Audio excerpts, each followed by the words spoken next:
En 2019, Ovidio Guzmán, el hijo de El Chapo, desató una guerra en la ciudad de Culiacán para salvar su propia vida. Y ganó. Humilló a un gobierno, obligándolo a liberarlo. Se convirtió en una leyenda. Creía que era intocable, pero el Estado nunca olvida una humillación, y su venganza llegaría desde el cielo.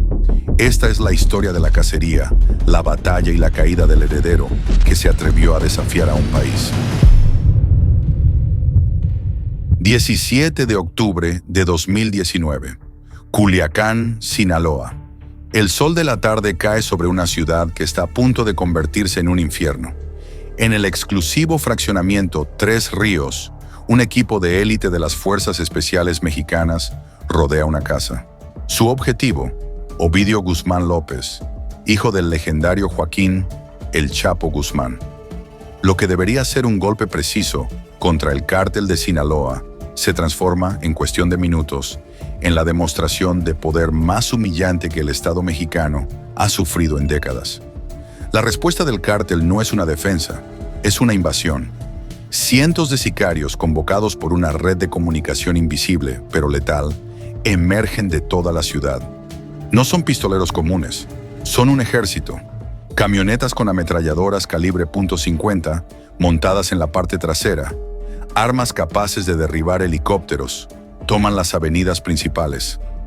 La ciudad queda paralizada por al menos 19 narcobloqueos estratégicos, con vehículos incendiados que cierran todas las salidas. Esto no es caos, es una estrategia calculada de narcoterrorismo.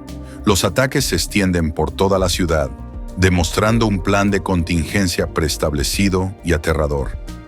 Un comando asalta la prisión de Aguaruto, liberando a decenas de reos para que se sumen a la violencia. Pero el golpe más cruel y efectivo es dirigido a la unidad habitacional militar. Allí, los sicarios rodean los hogares de los soldados, tomando como rehenes a sus familias. El mensaje es claro y brutal: la vida de sus seres queridos por la vida de nuestro jefe. Dentro de la casa, rodeado, Ovidio Guzmán toma un teléfono. Los soldados graban su voz, desesperada, mientras intenta detener la tormenta que él mismo ha desatado. «Ya paren todo», suplica. «Ya me entregué. Ya no quiero que haya desmadre». Pero la orden ya está dada. El poder de los chapitos ha sido liberado, y ahora es el Estado el que está contra la pared. Ante la amenaza de una masacre de civiles, con la promesa de que morirían más de 200 personas inocentes, el gobierno mexicano se quiebra. El presidente Andrés Manuel López Obrador toma una decisión sin precedentes. Ordena personalmente la liberación de Ovidio. Las fuerzas especiales, superadas y traicionadas por la realidad, se retiran. El Estado ha sido derrotado. Ese día, conocido para siempre como el Jueves Negro o el Culiacanazo, dejó un saldo de al menos 14 muertos, entre ellos civiles inocentes, y una nación en estado de shock. Más que una simple operación fallida, fue una victoria psicológica para el cártel. Los chapitos no solo demostraron su poder de fuego, sino su voluntad de usar a la población como un arma. Crearon un nuevo mito, el de un poder criminal que podía doblegar a un país entero, convirtiéndose en ídolos para una nueva generación de criminales.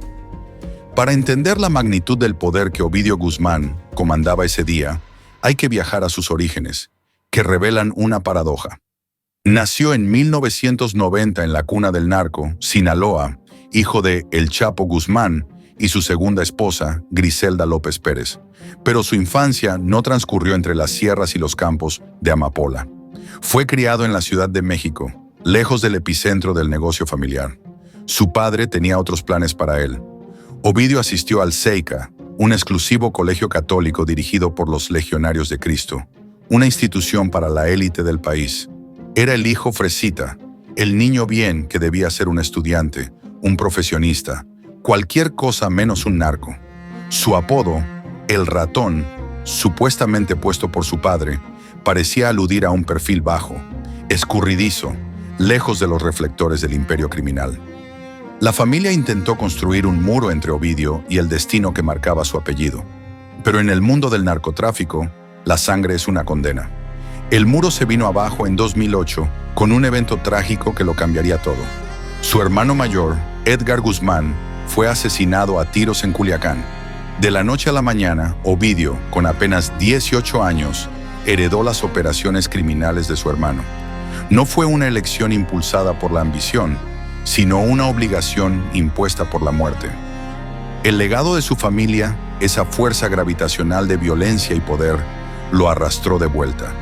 El príncipe reacio fue forzado a reclamar un trono que nunca quiso.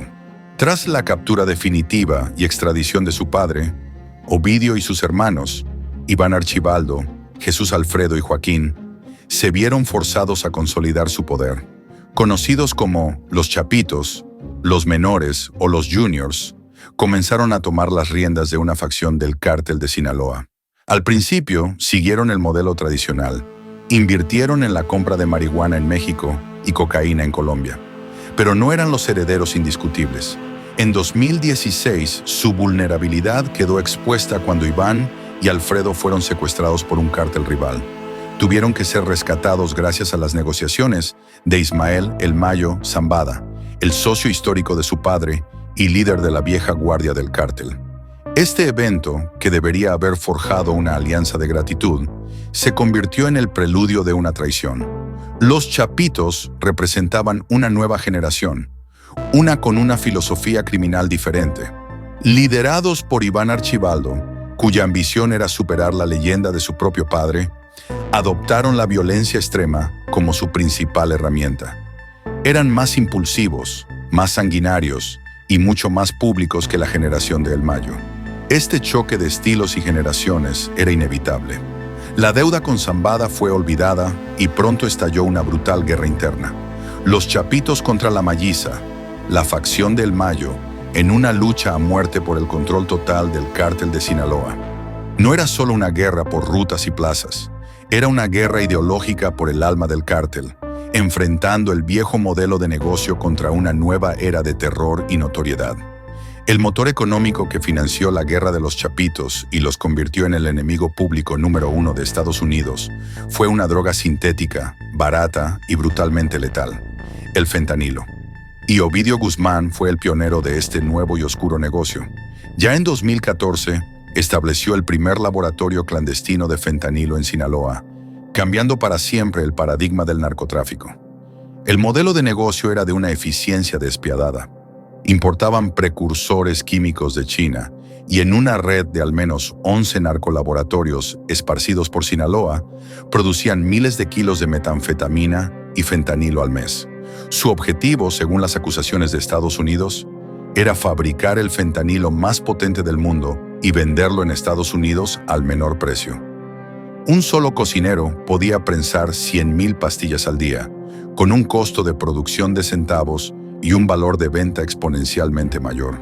Este imperio se construyó sobre una violencia inimaginable. Las acusaciones del Departamento de Justicia de Estados Unidos pintan un cuadro macabro. Los Chapitos probaban la potencia de sus lotes de fentanilo en personas secuestradas, inyectándoles la droga hasta que morían de sobredosis. También se les acusa de alimentar a sus enemigos con sus tigres mascota. Esta innovación criminal transformó a Ovidio. El ratón se convirtió en un varón del veneno. Al inundar Estados Unidos con una droga 50 veces más potente que la heroína, que causaba más de 100,000 muertes por sobredosis al año, dejó de ser un problema de México. Se convirtió en una crisis de seguridad nacional para la potencia más grande del mundo. El Departamento de Justicia de EEUU reveló cargos formales en su contra por empresa criminal continua, importación de fentanilo, posesión de ametralladoras y lavado de dinero. La cacería había comenzado. Ovidio se había hecho tan rico y tan peligroso que su captura se volvió una prioridad geopolítica. La humillación de 2019 no sería olvidada. El 5 de enero de 2023, el Estado mexicano regresó por Ovidio Guzmán, pero esta vez no habría retirada. La operación fue la culminación de 6 meses de trabajo de inteligencia y vigilancia, en la que también participaron agencias estadounidenses bajo la llamada Operación Paisano. El gobierno había aprendido la lección. El operativo no se lanzó en el denso centro urbano de Culiacán, sino en la comunidad rural de Jesús María, a las afueras de la ciudad, donde las Fuerzas Armadas podían desplegar todo su poder. y el poder que desataron fue abrumador. Cientos de elementos de las Fuerzas Especiales y la Guardia Nacional cercaron la zona, pero la diferencia crucial vino desde el aire. Helicópteros artillados Black Hawk abrieron fuego con ametralladoras de alto calibre para suprimir al anillo de seguridad del capo. El cártel intentó repetir la estrategia de 2019. Se desató de nuevo la violencia, con bloqueos y ataques coordinados por toda la ciudad. Sicarios dispararon contra un avión de pasajeros que se preparaba para despegar en el aeropuerto de Culiacán, sembrando el pánico. Pero esta vez, el Estado estaba dispuesto a pagar el precio en sangre. La batalla fue feroz. Al final del día, el saldo fue brutal. 10 militares perdieron la vida, junto con 19 presuntos miembros del cártel. El operativo fue un éxito. Ovidio Guzmán fue capturado, extraído en un helicóptero militar y trasladado de inmediato a la Ciudad de México. Horas después, ingresaba al penal de máxima seguridad de El Altiplano, la misma prisión de la que su padre se había fugado años atrás. La operación no fue solo un arresto, fue un acto de reafirmación del Estado. Se ejecutó días antes de una visita del presidente de Estados Unidos, Joe Biden, un gesto diplomático para demostrar que México tomaba en serio la lucha contra el fentanilo. La voluntad política había cambiado. El costo de capturar a Ovidio, por alto que fuera, era necesario para restaurar la credibilidad perdida. El imperio de violencia de Ovidio Guzmán no terminó en un tiroteo, sino en un laberinto de pasillos y salas de tribunal. 8 meses después de su captura, el 15 de septiembre de 2023, fue extraditado a Estados Unidos. Sin amparos que lo detuvieran, fue puesto en un avión con destino a Chicago para enfrentar al sistema de justicia que su padre nunca pudo vencer. En el Centro Correccional Metropolitano de Chicago, se convirtió en el recluso número 72.884-748. Los cargos en su contra eran apabullantes: liderar una empresa criminal continua, conspirar para traficar fentanilo, cocaína, heroína y metanfetaminas a escala masiva, lavado de dinero y uso de armas de guerra. El cargo principal conllevaba una sentencia obligatoria de cadena perpetua. Tras una declaración inicial de no culpable, la estrategia de defensa dio un giro de 180 grados. En un movimiento que sacudió los cimientos del mundo del narco, Ovidio Guzmán llegó a un acuerdo con los fiscales. Se declaró culpable de 4 de los cargos más graves, admitiendo su papel como un líder de alto rango en la conspiración de tráfico de drogas más grande del mundo. La imagen final es la de una ironía devastadora. El hombre que comandó un ejército que puso de rodillas a un Estado, ahora de pie, con un uniforme naranja de prisionero, ante una jueza federal. Su guerra había terminado. Su historia demuestra que, en la lucha contra los cárteles transnacionales, el arma definitiva no siempre es una bala, sino la burocracia, los tratados de extradición y el peso implacable de la ley. Al declararse culpable, el temido capo se convirtió en un potencial activo de inteligencia, una pieza en un juego mucho más grande. El mito del narco, glorificado en corridos que celebran la muerte antes que la deshonra, se disolvió en la pragmática realidad de un acuerdo de culpabilidad.